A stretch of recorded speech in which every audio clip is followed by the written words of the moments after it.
I'm Maria Menounos, and you're tuned in to AfterBuzz TV, the ESPN of TV talk. Now, let the buzz begin.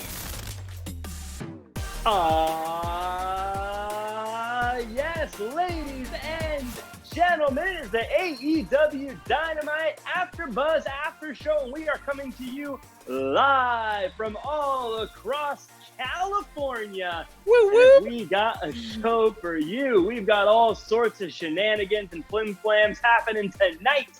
But before we get started with all that, allow me to introduce the amazing cast I get to work with tonight. First up, he is the international super scout and the law doctor himself. Ladies and gentlemen, let's hear it for Roger Corral.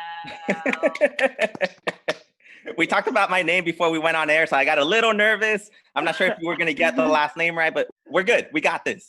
Almost called you Goodell. Oh. And also with us tonight is the indie darling herself, whether it's PWG or Barr Wrestling, she's there. Ladies and gentlemen, let's hear it for Anissa Barr. Yeah, I don't think I'll be attending Barr Wrestling or PWG for a while, but hey, I'm here. I'm excited. Barr Wrestling is alive in our hearts. Someday. And speaking of alive in our hearts, we also have a producer in the booth. Ladies and gentlemen, let's hear it for producer Ryan Nilsen. I was going to say King of the Bing Bang Boom. I threw myself off. I wasn't used to saying someone other than Josh. Ryan, I'm sorry. He's super pumped to be here. He's also super pumped to be here. I am your benevolent host, Fancy Jack Farmer. We got a show for you guys tonight. But before we talk about AEW, something that everyone's been talking about all day, it's some sad news, some unfortunate news. The WWE has released a large list of cuts to the roster and talent and people who work for the company, and obviously our thoughts go out to them. Never fun and never exciting to hear that you are losing your job, but between us, I have a feeling they're all going to get called back as soon as this is over anyways. But I thought it'd be fun as the AEW panel to sort of have a little fantasy draft, a little fantasy talk about who we're excited about, where Second Life could come in, maybe some people we'd love to see here on Dynamite come on over. Roger, let's start with you. 5 minutes on the board. You've been very quiet about who you would like to see in AEW. If you could pick any of these people and bring them over to Dynamite, who would you like to see and what would you like to see them do once they're here in Dynamite? So I've debated this internally. Obviously, there's a lot of talent that got let go today. And like you said, they're amazing talent. So I have no doubt that they'll bounce back and they'll find a home. But I actually want to give a shout out to all the producers that got let go, that, you know, a lot of the people that we grew up with watching, guys like Billy Kidman, Lance Storm, Finley, Shane Helms. These are all guys that, you know, they're legends in their own right. And these are guys that help put over young talent and help guide the next generation. So I'm hoping all of those guys find a home in a place like AEW. Because, I mean, I'm sure even guys like Arn Anderson and Dean Malenko are having such a great influence already. So I would love to see more of that. Yeah, Finley, my mom's favorite wrestler of all time, and Lance Storm, not just my favorite wrestler of all time, but the greatest wrestler of all time. Oh. He's not just the world's best wrestler, he's Calgary's best wrestler, and that's saying something. My mom is a William Regal fan herself. Oh, really? We've got a, what was the name of their group when they were together? Didn't they team up for a bit? I'll have to call my mom. Yeah, I think every single one of them would be great. They're all such great minds. That's why WWE hired them in the first place. Like I said, I have a feeling they'll be back once they get back on the road. But Anissa, how about you? Who are some of your fantasy picks?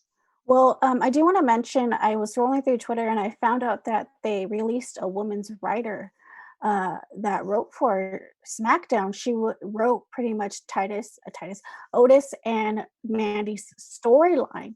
So for me, I was pretty shocked that they would let a writer go, especially with an impact of that storyline of Mandy and Otis. But for me, also, I would like to see Drake Maverick, also known as, well, formerly known as Rockstar Spud, go to AEW for him to wrestle Marco Stunt. I mean, come on. I mean, they're both kind of small, no offense, but I mean, I think it would be fun to see them too, you know, have a fun storyline or something. But also would like to see Deonna Purrazzo go in and maybe team with Britt Baker. I feel like Deonna Purrazzo will really fit with AEW, and as well as team up with Britt Baker. I feel like they both have the similar styles of personalities and wrestling. So I would like to see them too. Yeah, a lot to unpack there. I didn't realize the writer for the Otis and Mandy storyline got let go. That was probably the most talked about storyline. That was a pure storyline. I mean, building up to WrestleMania. Obviously, a lot of people are talking about Randy Orton and Edge, but that was more like an in the ring kind of thing. But as far as pure storyline goes, Otis and Mandy was the talk of the town, so that's really cool. It captured my heart. I love that you mentioned, and Deonna as well. I agree. I think having someone like that to add to that women's division, Deonna is awesome. I'm surprised that they let her go as well. And then Rockstar Spud. I was a fan of his at Impact. I liked him as Drake Maverick. The battle of the super heavyweights, Marco Stunt and Rockstar Spud could be an absolute blast. I think that Rockstar Spud could be a good authority figure character for AEW if they were to ever use one, because he's so fun. He's good on the mic. He's cool. I like him. I think a guy like that is really invaluable to any company. Like, he hypes up any crowd. Mm-hmm. And like his video today was very heartbreaking, you know. Yeah, it was heartbreaking. So I think the first person that comes to a lot of people's minds is someone like EC3 that I think I'd love to see here, because he's got the look, he's good on the mic, he was used very well in Impact, and we never really got to see him in WWE. I think the way that he wanted to be presented, because I think he's a star. I think he'd be great. But you know who the sleeper pick is that I think that a lot of people aren't talking about, that I would love to see in AEW? Zack Ryder. And I'm gonna tell you right now, let's take all the stuff we've seen in the ring and put it aside. Let's take his Intercontinental Championships, put it aside. Let's put his Tag Team Championships, put it aside. Zack Ryder was one of the first, if not the first, wrestler to really use the internet and making his own videos and making his own creative and really stand out that way. And I look at guys like Matt Hardy, I look at the Young Bucks, I look at Cody and all these other people who are now using that same medium that Zack Ryder in a lot of ways pioneered. And I think that would allow him to just unleash creativity that we haven't seen in a long time. And I think he could be absolutely powerful.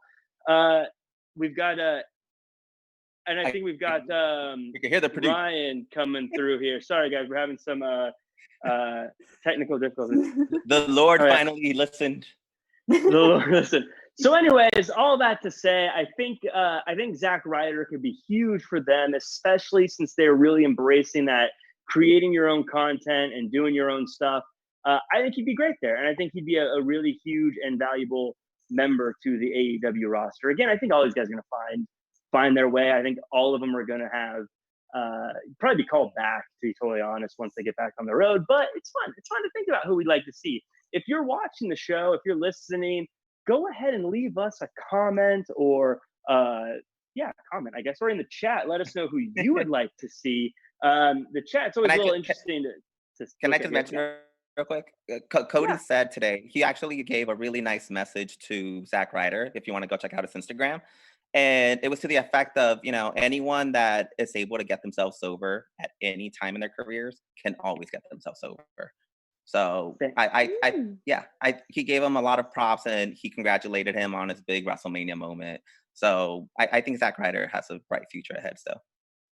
Yeah, I think they all do. You look at there's big names, it's hard to say, but like you got the Good Brothers, you got Rusev, you've got Sarah Logan, you got a lot of people who are incredibly talented.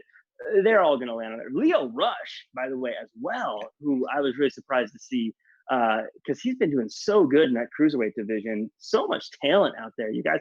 We're so spoiled. So much talent in wrestling these days, Why can't we go back to days where no one was talented? I'm just joking. 1983. 1983. Can't we go back to when everyone was just big, and that was Yeah. it. That was the whole Earthquake story.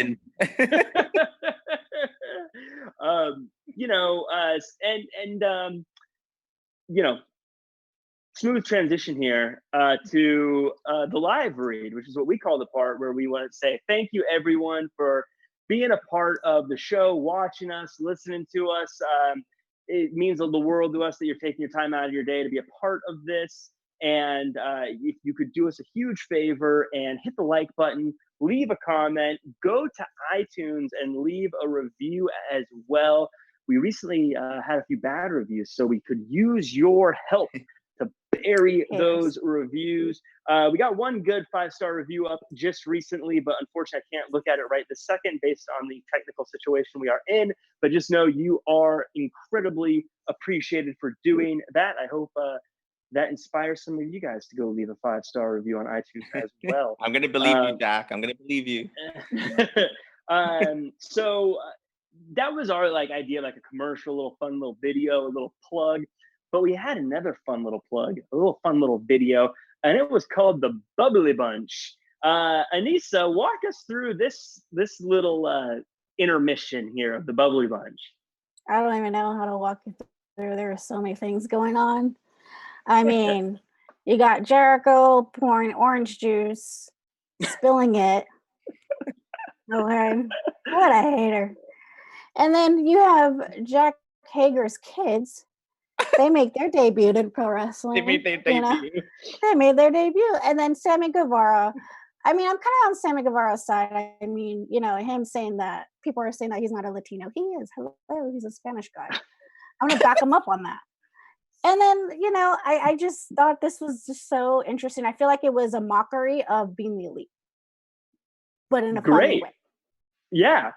By the way, I love the missed orange juice. I feel like all of us, as he was grabbing the orange juice, was like, dude, you got to look for the orange juice. I was terrified the whole time. Like, he's going to spill the orange juice. He's not going to spill it.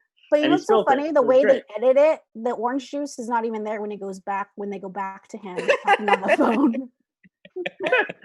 And which they did absolutely on purpose. I loved Ortiz being in his kids' room or something with all the stuffed animals next to him.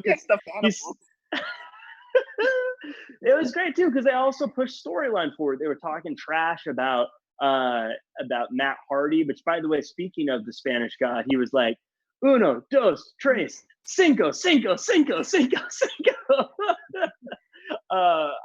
I thought this was fun. It gave them a little personality. I think we're going to see a lot more of this kind of stuff going forward with wrestlers creating their own stuff because they can't be there in person. Roger, was this fun or was this kind of like they're filling time? What was your thoughts? What was your takeaways? I think this is really fun. It makes it more lovable too. Like we mentioned last time when Jake Hager came out with his wife or girlfriend, I forgot what we decided on. But now we're seeing his kids. Like at some point we're gonna meet Grandma Hager. We keep Grandma Hager. Yes, I want to meet Grandma Hager. This is comedy. See more of their personality, and it's fun. And I like this relationship between Jericho and Sammy Guevara.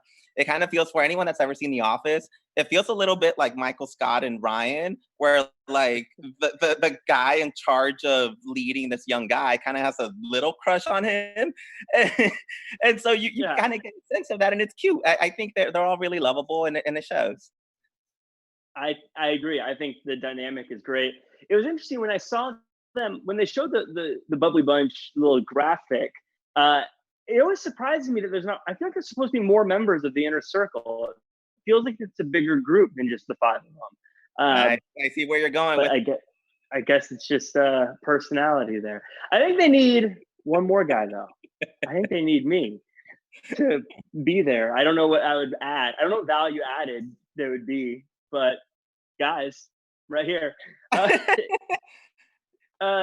think I want to say Jack Farmer has a lot of personality, and you get a lot of props for carrying the show yesterday. I think he would be a great member of the inner circle.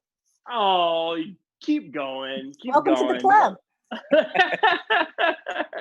I appreciate that, Roger. I'm pulling a Sammy Guevara right now. I appreciate that. Thank you. We all got to work together, you guys. AEW, hire all of us, Ryan included in the booth. So we had something we had a main event tonight, but before we get to the main event, I want to talk about the build we had, because they spent multiple segments building up to this main event last week. This week, they did the same thing. They had all sorts of people who aren't even a part of AEW weighing in, a lot of Bellator people, Mike Goldberg, big John McCarthy. We had Taz building up different like chokeholds and things, really making this feel like a big fight. How did you guys, before we get into the actual match, how did you guys feel they handled the build to this main event? I thought it was interesting. A lot of MMA people. I watch MMA here and there, but I'm not as big of an MMA person as I am as a wrestling fan. So I felt like they were shoving a lot of MMA on us, which is fine.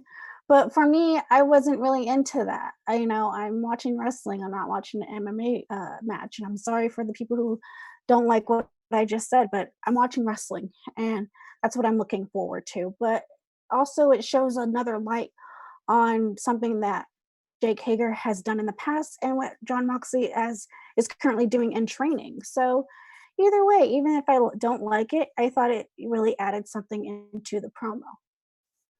Yeah, how about you, Roger? How did you like this bringing in other people to sort of weigh in? I like the build, and Tony Khan promoted the hell out of this all over. Oh, for sure. Yeah, like they really tried, and I think we have to remember, that they're trying to hype up whatever talent they're able to, show up. And so they tried their best. I actually like the build. I've gone through similar feelings as Anissa, where I don't want the MMA part to kind of diminish the wrestling part. So I get that part. But that's kind of the build that they've done for Jake Hager. And so I think in the end, I think we came to a great finish because we really were able to highlight how great of a wrestler Jon Moxley is after everyone promoted the hell out of Jake Hager's accomplishments in MMA. So I like the build, and I thought it was a great effort. Yeah, it's interesting how perception creates reality, I think. And that I think if this was just a match they had tonight and they didn't build it, we'd be like, whatever. Jon Moxley's going to win. He's not going to lose it like on his first defense on a Dynamite against Jake Hager. But because they built it, it felt important. It felt like a big deal. And I think that, again, just perception and reality, and that's what really promoting is all about. And that's what wrestling is all about, is promotion and making these moments feel big. That said, we got to the match, and it was a no-holds-barred, empty arena match. I want to ask your opinion first, Anissa. How did you feel about your boy, Jon Moxley, and this? How did you feel this match went? I thought this match, surprisingly, I was impressed. I didn't get blood, but that's okay, but might be a while, Anissa. It was, yeah, I know. I feel that this match was more so to show what Jake Hager can do as an MMA fighter if you haven't seen him in MMA, and as well to see what Jon Moxley can do training these MMA, as in training, I don't like just training like an MMA fighter, I guess. But overall, I really was impressed with this match. I enjoyed it. Props to both of them, because that made me sweat too. Like freaking, not in a weird way, but it was just it just was. I was sweating in a weird way. Oh my god! Just a lot of things were happening, and it was just a good match, in my opinion. Good match, but I do wish there was a little bit of blood. Yeah, Roger, were your feelings the same? Yeah, I think there were, the crowd seemed to be 50-50 online. It was a long match. I mean, things got sweaty, man. Like, I was exhausted by the end of it. And I was a little bit worried going in because Moxley was wearing those really long shorts. And, I feel like those are kind of iffy. They kind of feel like a little bit laid back. I was like, is this guy ready? But, for his first title defense and for Jake Hager's first opportunity at a title, I think they blew it out of the ballpark, and I was highly entertained, and I think they did a good job. Can I confess something? I wasn't a big fan of it. How are you gonna do that? I don't usually say negative things. I felt like it went a little long, and I felt like they built up that it was no holds barred in an empty arena, and it didn't feel like they really took advantage of it. It felt like it could have been a regular match, as far as the rules went. Outside of a few little things, I don't feel like they really embraced the empty arena side of things. I also think that they could have had. I think it would have been better with 2 announcers or 2 commentators. It felt like it was tough with just JR on Do you there. think it was because there was a lot of more MMA style in this match than just a regular match? I think that's a very good observation. I think, because again, I think it's because of the build. I was built up to a no holds barred match in an empty arena, which, I mean, they're all technically quote unquote empty, but this was supposed to be. They built it like it was going to be like they were going to be wrestling all over the place. I was expecting halftime heat. I was expecting like Edge Orton at WrestleMania, kind of going all over the arena and tearing things apart. Which, maybe that's just my fault. Maybe I came into it expecting something different, but because it was mostly just like holds and things, it also felt like it didn't go to Jon Moxley's strengths. I actually agree with you, Anissa. I know usually I'm not the hardcore guy, but I felt like that's kind of what I was expecting. That's kind of what I was in for. So to see something where it's mostly holds, it felt a little bit of like, this isn't what I thought I was getting. And so I usually, small pet peeve. You can't allow rope breaks in a no holds barred match. Like, can I just throw that out there? Yeah. I will say though, Jon Moxley had one of the best lines of the night when he was in the ankle lock and he was like, break the ankle. You know, I bleeped it, but you know what I mean. And I was like, that's kind of cool. Like, just break it. Who there was cares? a lot of cursing tonight on AEW that they had to blur out. Yeah, pretty rebellious. AEW's leaned into the language since the crowd's been gone, haven't they? They've just been like, F it. Let's do it. It's like they woke up in 1999 and said, let's go. Well, half of them were, most of them were alive in 1999. Right. So, well, that's my annual once a year. I didn't like the match commentary. I usually like everything else, but that's my one I get. Something I did like, though, and that was the rise of Lance Archer. I feel like they're knocking this out of the park. I want to break this up. There was 3 different parts to Lance Archer tonight. There's first up the Jake the Snake promo, which has become sort of the regular start to AEW Dynamite. Does he ever get a bad promo? I feel like every time I'm feeling like he's more sinister, more dangerous, more scary. He should start doing voice acting for like gaming. He really should. If he did like a narrator or something. Yeah, he'd be great. I just finished Red Dead Redemption 2. I know I'm behind the times, but he would be a great cowboy, kind of like, you know how cowboys talk. But I like how he's like, listen. Yeah, he's like, listen to me or regret it. It's your choice. I was like, I'll listen. I'm sorry. God. So that was really cool. I love that they're still finding ways to have him on the show, even though he clearly can't be at the arena, because he's valuable. I mean, even if things with Lance Archer didn't work out, if he was just like the narrator, like I would love to have him just start each show and be like, on tonight's episode of AEW Dynamite, I'd be like, oh, this is going to be good. But then I like it. That's I'll if I was the intro guy, it wouldn't be as good. I'd be like, hey guys, tonight on AEW Dynamite, we got.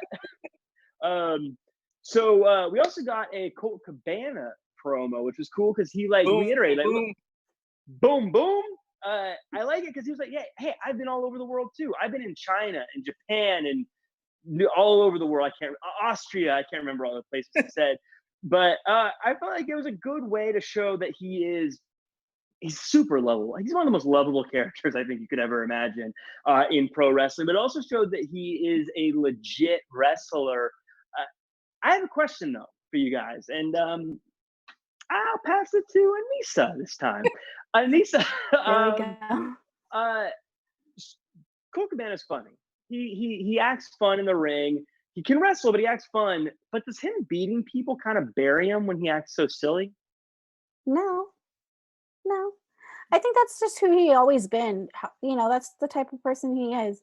I mean, you could put him in any type of situation when it comes to wrestling. You could put him in a silly type of match and he'll go with it. You could do a serious match and he'll go with it. You know, him and CM Punk had an amazing rivalry. And if you go and look back on it, he was serious throughout all those matches. There was no fun and games with that rival. But to where he is now, I mean, hey, I love seeing Colt Cabana. And, good for Colt Cabana for being able to have this opportunity to be a part of this match.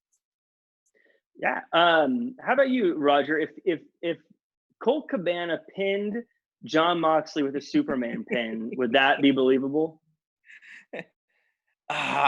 He's so iffy to me. I think he's one of the most lovable guys, but I feel like he was meant to be something else. I feel like he has this skill set as a wrestler, but yet his destiny is something else. I feel like he should be a promoter or like an announcer. I don't know. Like I don't know if it would be believable. And I love Boom Boom, but I there's something. And now that I think of it, I don't know if there's ever been a funny guy that actually like rose to the highest ranks and actually was really believable. I might be wrong. That was pure funny. I mean, like The Rock could be funny, but I wouldn't call him a comedy guy. Yeah, that's true. Is what you're saying. I'm assuming what you're saying. The Rock was mean, and we just thought it was funny. Yeah, he was kind of mean, wasn't he? But he's The Rock, so he's cool. Like I'm not. So I thought this was, I think we'll look back on the real first match of Lance Archer, because the matches he had before were pretty straightforward, pretty obvious. How do you feel that he looked here against Boom Boom? Anissa, did you like what I'm calling the first match of Lance Archer? I'm just not a really big fan of Lance Archer. He reminds me of just one of those big tough guys that they want him to be a star. If you get what I mean. But I feel that he'll go into the finals. Is he in the finals? I don't know.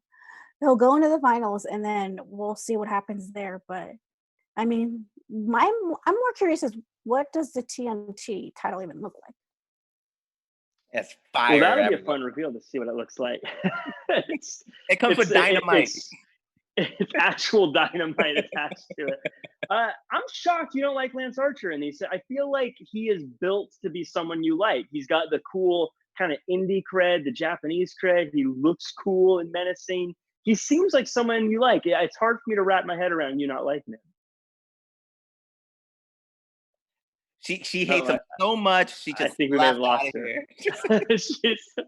I actually feel he reminds me of Brody Lee, and I kind of get Anissa's point. I feel like usually if you're a big guy and you come in, I feel like there's this expectation, and I think that's part of the reason why a lot of fans, backlash against people like Roman Reigns, because there's like this big guy, and that they're gonna get pushed to the moon. But I feel like Lance Archer is so agile and so like athletic that I can't I'm in awe every time I see him. And so I think there's something special about him. And I hope, I know we're doing empty arenas, but I hope he's able to showcase that even in these weird times. I always think to when The Undertaker debuted and Roddy Piper said famously, "Look at the size of that ham hock." And there's just certain guys come out and they're big, but they don't have that feeling. But when he comes out, I always think to myself, look at the size of that ham hock. He just looks like a big, scary dude. I like him. He won. Move forward. So far, Roger, I know you'll appreciate this. My bracket is perfect, as always. Exactly as I've predicted so far. Guys, if you don't want to ruin this whole tournament, don't check out my picks, because my picks are always right. They're exactly right. It's almost like I have a peek behind the curtain. I don't, but it's almost like it's mystical and magical how I know this stuff. It's great. Yeah, we're getting ourselves on speed dial. Someone who would be good to have on speed dial is Britt Baker. Man, this heel turn, this villainous side of her that started off feeling a little awkward has become the most just effortless thing for her, hasn't it? Yeah, I feel like it's so funny because even hearing Tony Schiavone not wanting to admit that she's a terrible person, he's like, but I like her. I feel like it shows a little bit of what we're thinking. We're like, you know what? This is kind of what we wanted to see from her all along. She's great. Yes, she. One of the questions I got was last week when she had her match with Hikaru Shida. She got busted open. someone asked, was that a star-making moment for Britt Baker? Do you think Britt Baker is now made it to that star status? We always knew she was going to be, but was that the moment? I feel like that was a moment. They're selling that T-shirt now on Pro Wrestling Yeah. Tees. Like that is a moment. And it's funny. I was actually thinking about her today. I forgot what I was doing, and that image came to my head. I think certain images stick to your head with certain wrestlers. And I mean, before then, I didn't have a certain image or a match that I remembered from her. So yeah, I think this has done wonders for her. And she's kind of taking over the women's division, which is what everyone expected from the very beginning. And I think she found her groove. Yeah, we all expected it, but I don't think we expected it this way. I'll be honest. When I answered last week, I was kind of like, I don't know. She's been building for a while. I don't know if this was necessarily the moment, but now as I look back on it, I've rethought it. And I do think last week, because you're right, that image, I think, and it's her that did it. It's not just because she's got a bloody nose. It was the way she used it that really made her great. And I want to give a shout out to Cassandra Gold, who, by the way, fire entrance music by Mikey Ruckus. Shout out to him. I interviewed the guy. He's a really cool fella. Check it out on AfterBuzz TV. Great. I love that we're getting a lot of new people getting an opportunity to shine, especially in the women's division. Because again, AEW got some flack for their women's division, but it's looking pretty good. They've had some good people coming in, right? I agree. I forgot who the woman was that we were raving about 2 weeks ago. Anna Jay. Anna Jay. She actually got signed. And so it's pretty great, actually. I feel like a lot of these women, you're right. And, I'm not sure if it's the circumstances as well with them trying to find talent or trying to make these shows work. But yeah, some of the talent that we're seeing show up is great. And, the more the merrier. I love it. And speaking of more the merrier, we had Sammy Guevara taking on Shug D, Pineapple Pete. I mean, he's going to have to just embrace the name Pineapple Pete, I think, because that is what I kept wanting to call him. I thought old Pineapple Pete looked cool. I want to see more of Pineapple Pete. Anissa, you're back. I'm not going to give you any building. Tell us about Pineapple Pete. I don't even know who he was, but I'm here. Glad that I'm back. I don't even know what the heck just happened. So Sammy Guevara had a match. Should be, but of course we affectionately call him Pineapple Pete. How did you feel about him? I felt like he would be a good. I feel like he would be a good partner for like a Joey Janela type. I could see that. Yeah, I can see that. I feel like from what I saw with him and his, little fun thing, he reminds me of like just a fun character you want to party with, but sober. But I thought he did really well. I like Chris Jericho's commentary on him. I thought that was pretty funny.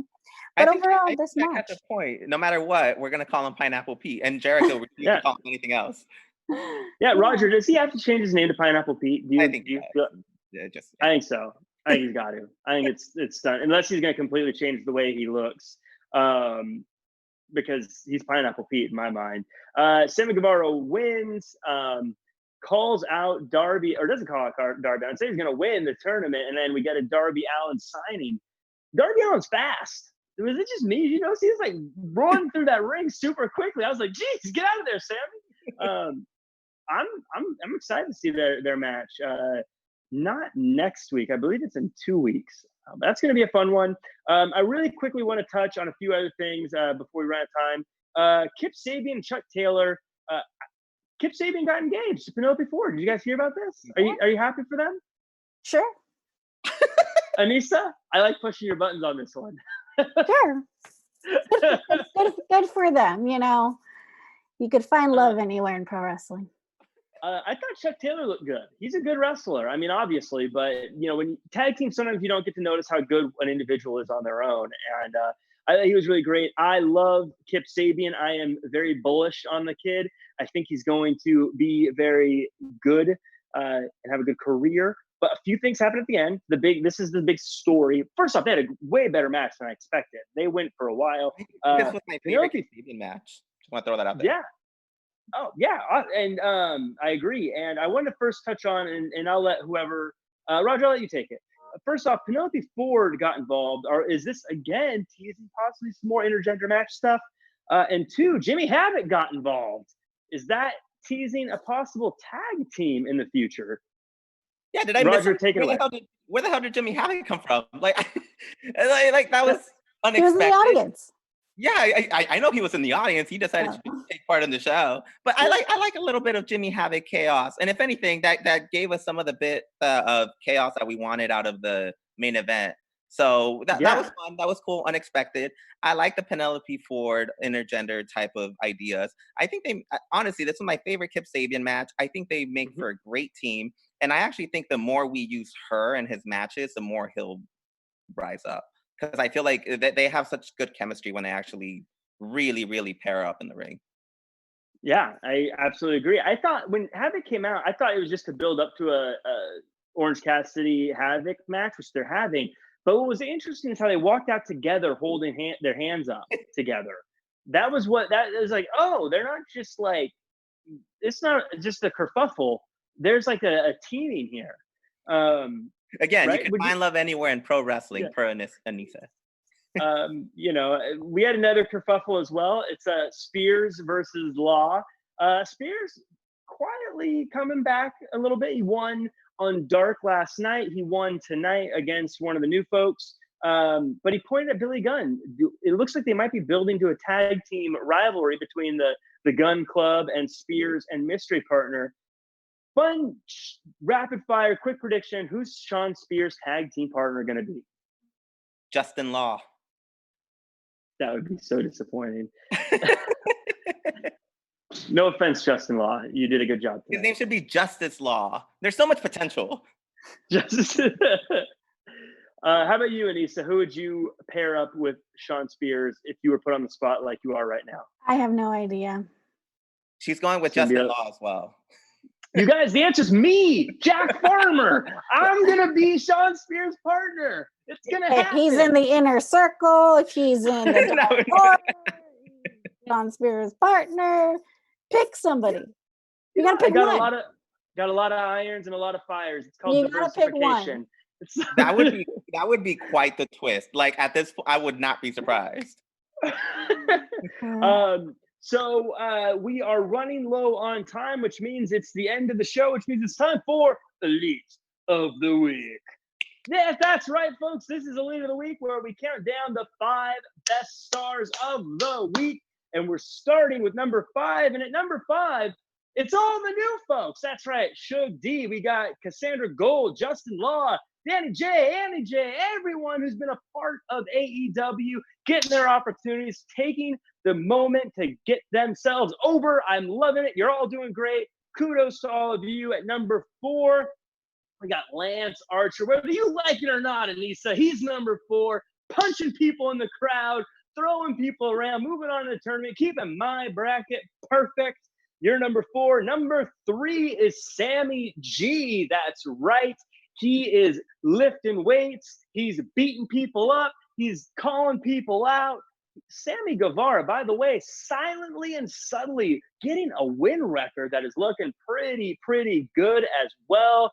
Number 2 is Britt Baker. Her character is so good. She's becoming must-watch TV as a part of AEW Dynamite. One of the best spots week after week after week. She's amazing. If you haven't checked out her stuff, do so now. But number 1, you always got to give it to the reigning, defending champion of the world when they hold back an undefeated challenger. That's what Jon Moxley did when he beat Jake Hager tonight. So he's number 1. Ladies and gentlemen, that is your Elite of the Week. You've been on a roll with these Elite of the Weeks. Yeah, you're on point with all of them. Thank you. Thank you. I appreciate that. Yeah, that's the show. All right. Bring up an exclamation point, huh? Bring it home, Jack. So that is everything. We're going to go ahead and let everyone know where you can find us. Roger, let's start with you. You can find me on Twitter, Roger_Corral. And Anissa. At Anissa Barr at social media.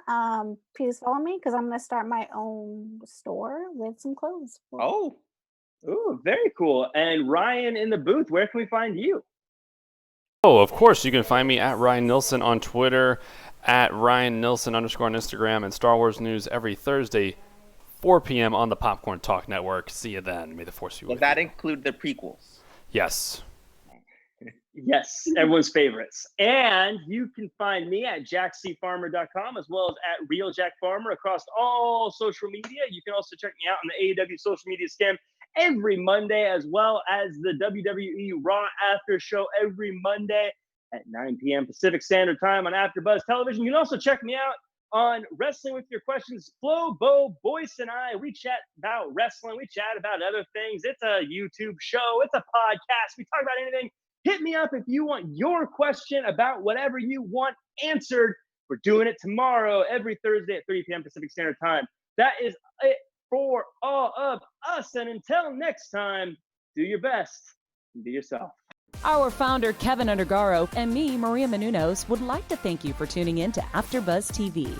Remember, we're not just the first, we're the biggest in the world, and we're the only destination for all your favorite TV shows. Whatever you crave, we've got it. So go to AfterBuzzTV.com and check out our lineup.